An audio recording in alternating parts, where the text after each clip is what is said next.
এর মাধ্যমে জনগণের ব্যালটের অধিকার যদি ফিরিয়ে না দেন, বাংলার মানুষ জোর করে তাদের অধিকার কেড়ে নেবে ইনশাআল্লাহ। আমাদের বোনদেরকে ধর্ষণ করা হয়েছে, আমাদের মা বোনদের শ্লীলতাহানি শুধু নয়, তাদেরকে শারীরিকভাবে লাঞ্ছিত করা হয়েছে।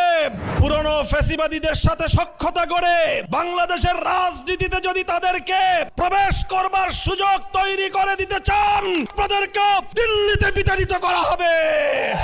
শরীফ ওসমান হাদি সহ প্রতিটি হত্যাকাণ্ডের বিচার করতে হবে।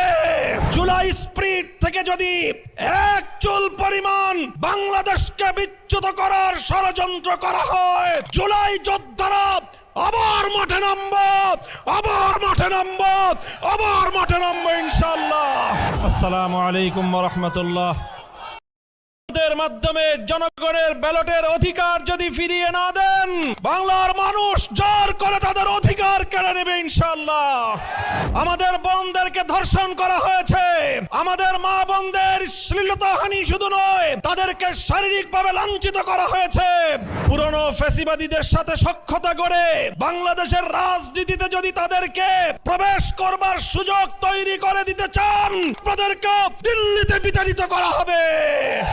শরীফ ওসমান হাদি সহ প্রতিটি হত্যাকাণ্ডের বিচার করতে হবে।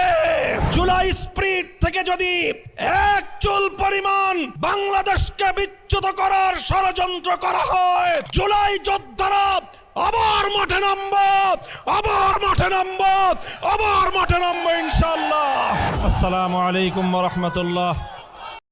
এর মাধ্যমে জনগণের ব্যালটের অধিকার যদি ফিরিয়ে না দেন, বাংলার মানুষ জোর করে তাদের অধিকার কেড়ে নেবে ইনশাআল্লাহ। আমাদের বোনদেরকে ধর্ষণ করা হয়েছে, আমাদের মা বোনদের শ্লীলতাহানি শুধু নয়, তাদেরকে শারীরিকভাবে লাঞ্ছিত করা হয়েছে। পুরনো ফ্যাসিবাদীদের সাথে সখ্যতা গড়ে বাংলাদেশের রাজনীতিতে যদি তাদেরকে প্রবেশ করবার সুযোগ তৈরি করে দিতে চান, তাদেরকে দিল্লিতে বিতাড়িত করা হবে। শরীফ ওসমান হাদি সহ প্রতিটি হত্যাকাণ্ডের বিচার করতে হবে। জুলাই স্প্রিট থেকে যদি এক চুল পরিমাণ বাংলাদেশকে বিচ্যুত করার ষড়যন্ত্র করা হয়, জুলাই যোদ্ধারা আবার মাঠে নামবো, আবার মাঠে নামবো, আবার মাঠে নামবো ইনশাআল্লাহ। আসসালামু আলাইকুম ওয়া রাহমাতুল্লাহ।